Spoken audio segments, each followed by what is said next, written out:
Bonjour les enfants!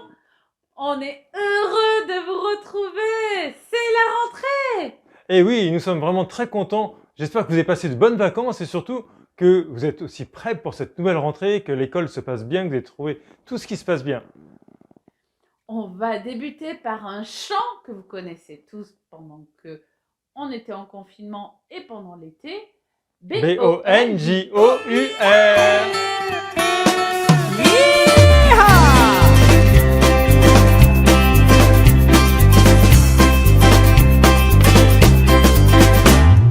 B-O-N-J-O-U-R, on se serre la main. B-O-N-J-O-U-R, on se regarde bien. Bonjour, bonjour, content de t'accueillir ici. Bonjour, bonjour, sois le bienvenu. Maëlys, Ilyes, B-O-N-J-O-U-R, on se serre la main. B-O-N-J-O-U-R, on se regarde bien. Bonjour, bonjour, on ne voit pas mais Dieu est là. Bonjour, bonjour, il t'accueille aussi. Manoa, Nils,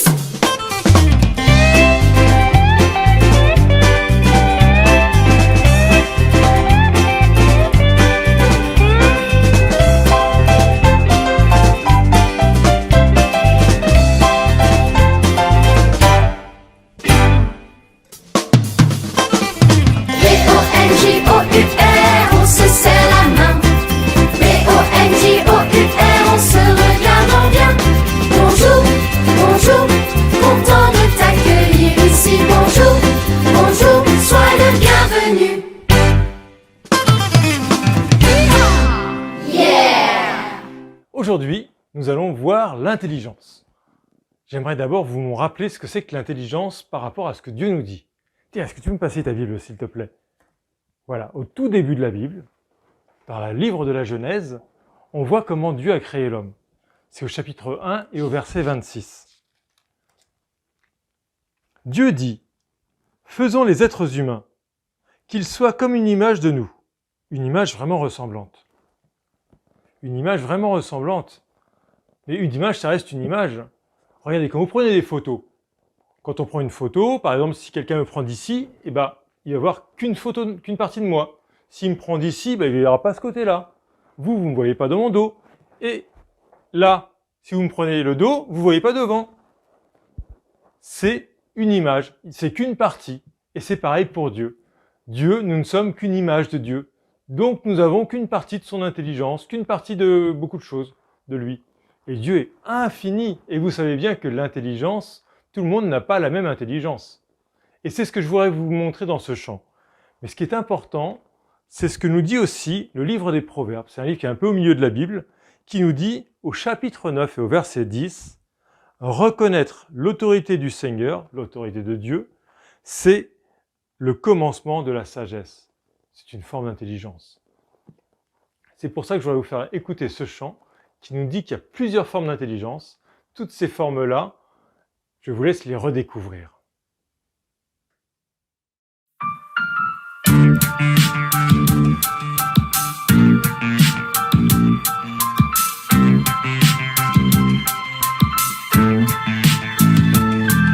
être intelligent, mais qu'est-ce que c'est? C'est pas juste savoir écrire, calculer ou réciter. C'est plus qu'avoir des bonnes notes ou toujours finir le premier. Laisse-moi t'expliquer, laisse-moi t'expliquer.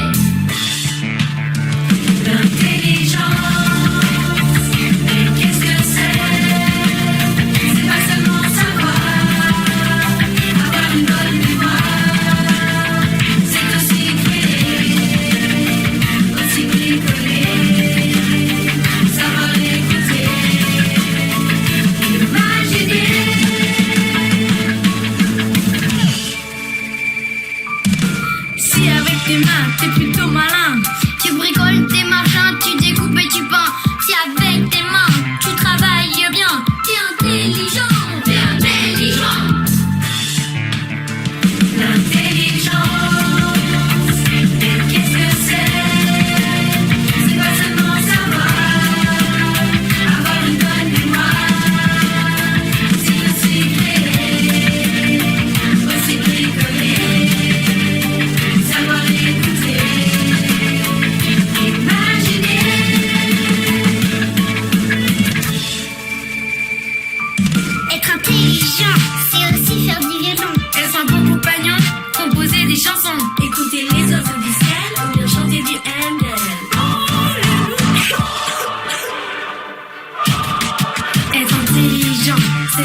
faire de bons choix. Choisir de te maîtriser quand quelqu'un t'a provoqué. Être intelligent, c'est connaître Dieu.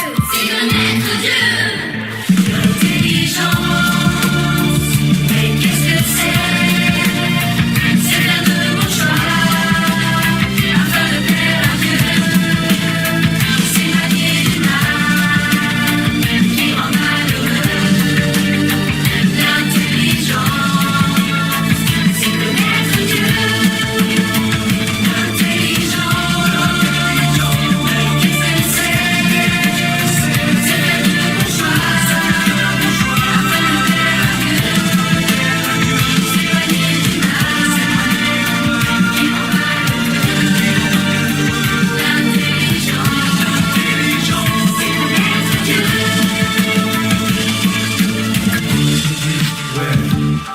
Plus que savoir écrire, lire ou réciter.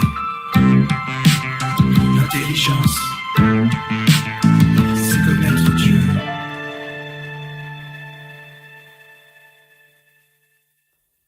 J'aime beaucoup ce chant. Et vous, comment vous l'avez trouvé? Alors, moi j'aimerais qu'on puisse reprendre toutes les paroles de ce chant. Au départ, ils disent « L'intelligence, c'est pas juste savoir écrire, calculer ou réciter, c'est plus qu'avoir de bonnes notes ou de toujours finir le premier. » Le monde où on vit nous montre plein de choses. Et souvent, il nous montre les gens qui arrivent en premier, les gens qui sont super bons, les gens qui sont les meilleurs. Mais est-ce que c'est ça l'intelligence? Il y a Jésus qui nous a dit un jour, les premiers seront les derniers, ou plusieurs des premiers seront les derniers. Est-ce que c'est ce qu'on veut être? Non. Il faut qu'on sache ce que c'est que l'intelligence, et comme ça, on sera vraiment le premier. Comment ça continue le chant? Il dit, c'est aussi créer, aussi bricoler, savoir écouter, imaginer. Si avec tes mains, t'es plutôt malin, tu bricoles des machins, tu découpes et tu peins. Si avec tes mains, tu travailles bien, t'es intelligent. T'es intelligent. Bah oui, parce que tout le monde ne sait pas faire plein de choses avec ses mains. Regardez, est-ce que tout le monde sait dessiner? On ne sait pas tous dessiner de la même façon. Il y en a qui savent dessiner super bien, d'autres qui n'y arrivent pas beaucoup. D'autres, c'est vraiment une catastrophe. Mais ils ont d'autres qualités. Et qu'est-ce qu'il y a d'autre? Bricoler, assembler des choses, faire des... Moi, j'aimais beaucoup les Lego quand j'étais petit. Je faisais plein de trucs en Lego. Tout le monde ne sait pas faire ça. Ou alors encore créer des choses, de la poterie. À quoi ça ressemble? Si ça retombe tout de suite, c'est pas beau. Bah, c'est que c'est pas beau. C'est parce qu'on n'a pas cette intelligence de travailler avec les mains. Tout le monde n'a pas cette intelligence-là, mais c'est aussi une forme d'intelligence. Après, le chant nous raconte quoi? Être intelligent, c'est aussi faire du violon, être un bon compagnon, composer des chansons, ou écouter les oiseaux du ciel, ou chanter du Handel. Alléluia! D'accord, c'était pas chanté comme ça. Mais tous, on aime bien écouter les belles choses. Mais est-ce que tout le monde sait en créer des belles choses? Il y a des super musiques. D'ailleurs, ce chant-là, moi, j'aime beaucoup. Celui qui l'a créé, vraiment, il a une intelligence pour créer les chansons. Et en plus, c'est des chants qui glorifient Dieu, qui montrent qu'on peut être ami de Dieu, qu'on peut grandir avec Dieu. Mais c'est encore mieux. Et Dieu nous a donné à certains ce genre d'intelligence. Et bah, tout le monde ne l'a pas non plus. Mais ceux qui l'ont, ils sont aussi intelligents. Et tout à l'heure, il y avait aussi écrit « être un bon compagnon ». Être un bon compagnon. C'est savoir aider ses amis quand ils en ont besoin. Tout le monde ne sait pas le faire. Hein. Moi, je sais que je suis assez peu doué. Hein. En général, quand j'essaie d'aider les amis, bah, ils demandent à un autre ami de les aider. C'est pas tout cool, hein, mais bon, ça arrive. Tout le monde n'a pas cette intelligence de savoir aider ses amis. Jésus dit qu'il faut savoir rire avec ceux qui rient et être triste avec ceux qui sont tristes. Déjà, c'est un début. Mais il y en a qui savent être encore plus intelligents pour pouvoir aider leurs amis en étant avec eux dans ces moments qui sont soit joyeux, soit tristes. Et le chant continue avec « être intelligent, c'est connaître Dieu ». C'est aussi faire de bons choix. Faire de bons choix. Et comment faire les bons choix? Alors pardon, je relis quand même la suite de la strophe. Être intelligent, c'est aussi faire de bons choix. C'est aussi te maîtriser quand quelqu'un t'a provoqué. Être intelligent, c'est connaître Dieu. Oui, c'est connaître Dieu.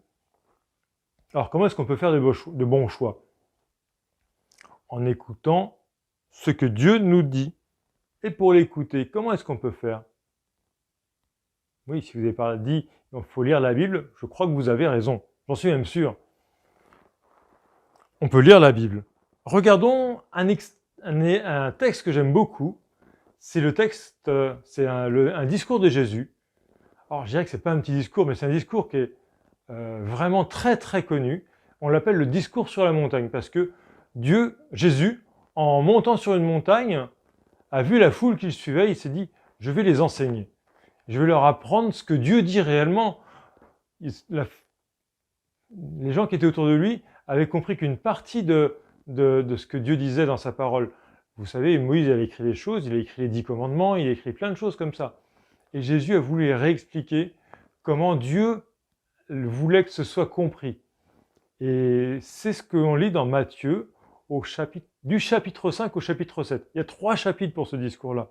C'est un grand discours. Eh bien, on va le lire ensemble. Je vais commencer par le début du chapitre. Donc, Matthieu, j'ai pris mon marque-page, au chapitre 5. On appelle ce début de discours les béatitudes. Heureux êtes-vous, pardon, je commençais pas au début. Heureux ceux qui se savent pauvres en eux-mêmes, car le royaume des cieux est à eux. Heureux ceux qui pleurent, car Dieu les consolera. Heureux ceux qui sont doux, car ils recevront la terre que Dieu a promise. Heureux ceux qui ont faim et soif de vivre comme Dieu le demande, car Dieu exaucera leurs désirs. Je vais reprendre cette partie-là.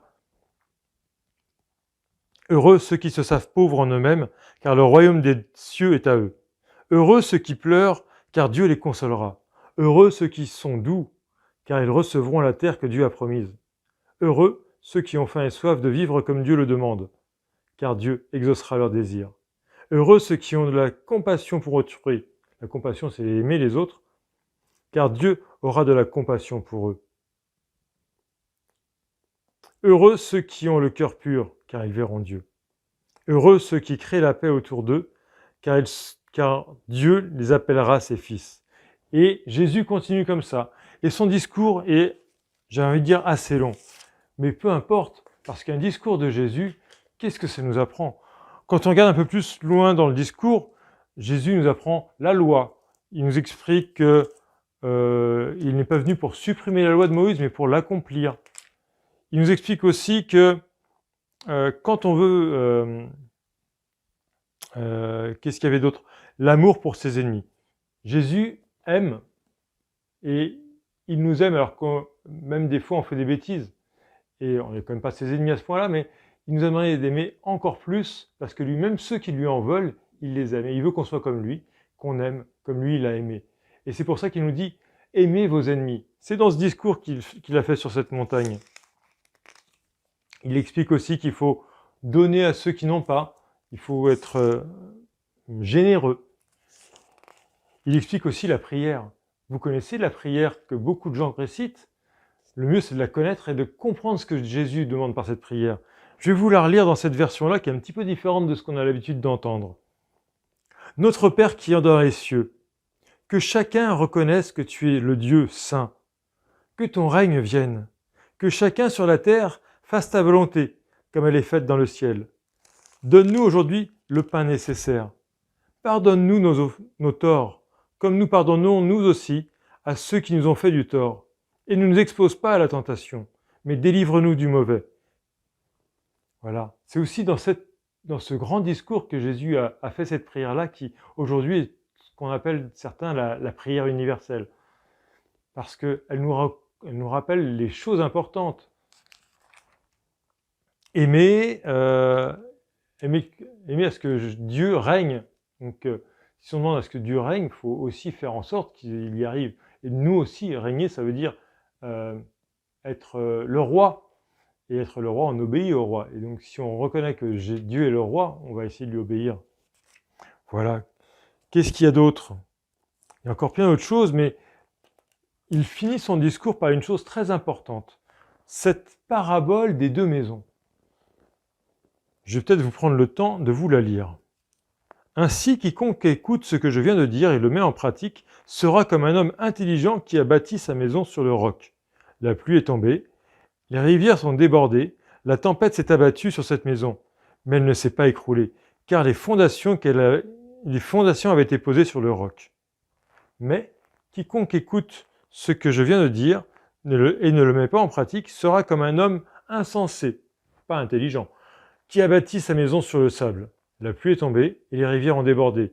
La tempête s'est abattue sur cette maison et elle s'est écroulée et sa ruine a été complète. Ce que Jésus dit, c'est que si on est intelligent, on va construire une maison sur quelque chose de solide, sur le roc. Et si on n'est pas intelligent, on va le construire sur du sable. Et une preuve qu'on est intelligent, c'est d'écouter la parole de Dieu, donc de la connaître, et de la mettre en pratique. C'est comme ça que Jésus commence. Et j'ai déjà perdu la page, pardon, mais ce qu'il a dit, c'est celui qui met les paroles de Dieu en pratique est comme un homme intelligent qui a fondé sa maison sur le roc. Et c'est ce que je vous invite à faire. Cherchez le plus souvent à faire ce que Dieu veut, faire les bons choix. Je crois que on va réécouter la chanson, vous allez peut-être la réécouter différemment. Et j'espère que Dieu vous aidera à voir ce qui est votre intelligence, là où vous avez vos points forts et comment Dieu vous regarde. Dieu vous aime, il sait que vous êtes grand, intelligent, même si les autres autour de vous ne le voient pas très bien. Dieu vous voit intelligent parce que vous êtes intelligent.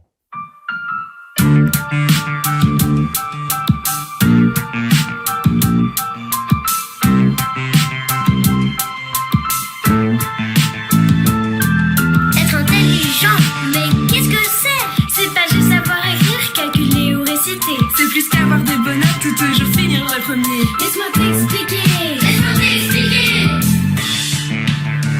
L'intelligence, mais qu'est-ce que c'est?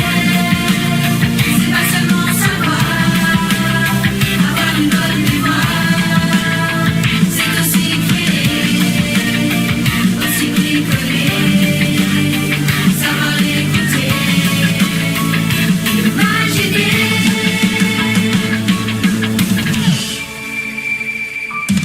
Si avec tes mains t'es plutôt malin, Tu bricoles tes machins, tu découpes et tu peins. Si avec tes mains, tu travailles bien, t'es intelligent. t'es intelligent. L'intelligence, mais qu'est-ce que c'est? C'est pas seulement savoir, avoir une bonne mémoire. C'est aussi créer, aussi bricoler, savoir écouter, imaginer.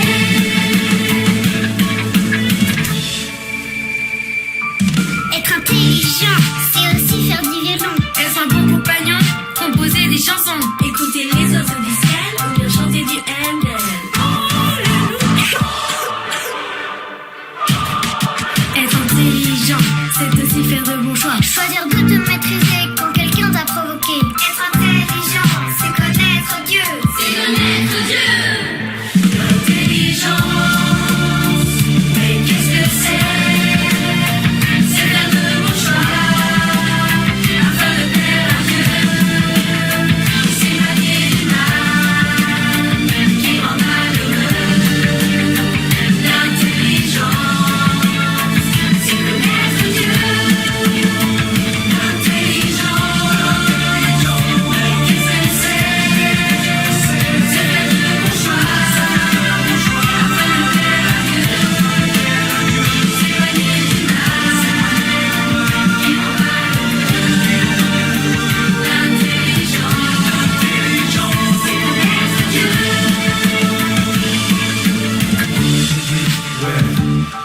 Plus que savoir écrire, lire ou réciter.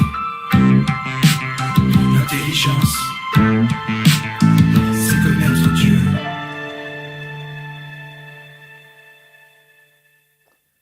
L'intelligence, c'est donc connaître Dieu.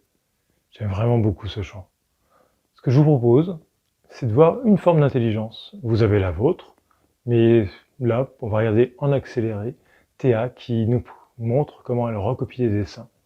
Si vous aussi vous voulez recopier des dessins et nous les envoyer pour qu'on puisse en partager ensemble, n'hésitez pas.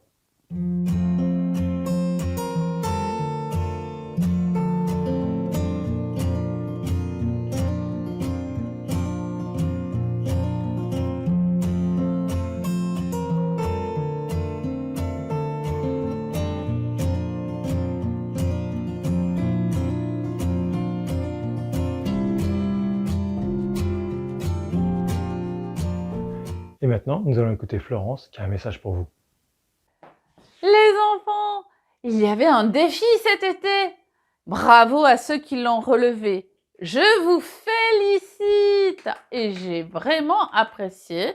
Et vous recevrez le 13 octobre, quand on se verra, le cadeau qui correspond à ce défi relevé. Bravo, bravo! Et voilà, on arrive à la fin. Il faut se quitter, mais on aura l'occasion de se revoir. Pas aussi souvent que d'habitude, mais on peut maintenant aussi se revoir en présentiel, donc tous ensemble pour de vrai dans une vraie salle. C'est moins souvent qu'avant, mais on peut quand même le faire. Donc j'espère que vous aurez l'occasion de venir et qu'on pourra se retrouver. On se fera pas de câlins parce que ce serait pas raisonnable, mais on pourra se faire des tapes à distance, des checks, des choses qui nous disent qu'on s'aime beaucoup. À bientôt. 1, 2, et 1, 2, 3, 4.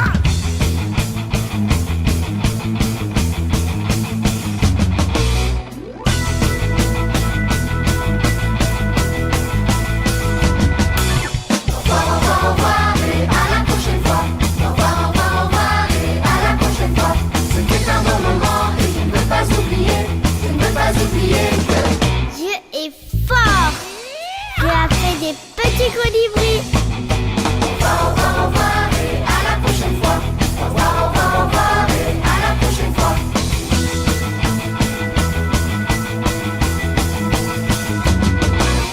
Aujourd'hui papa, c'est déjà fini. Aujourd'hui papa, c'est déjà fini. C'était un bon moment et je veux me rappeler que Dieu a fait la nuit et on peut se reposer.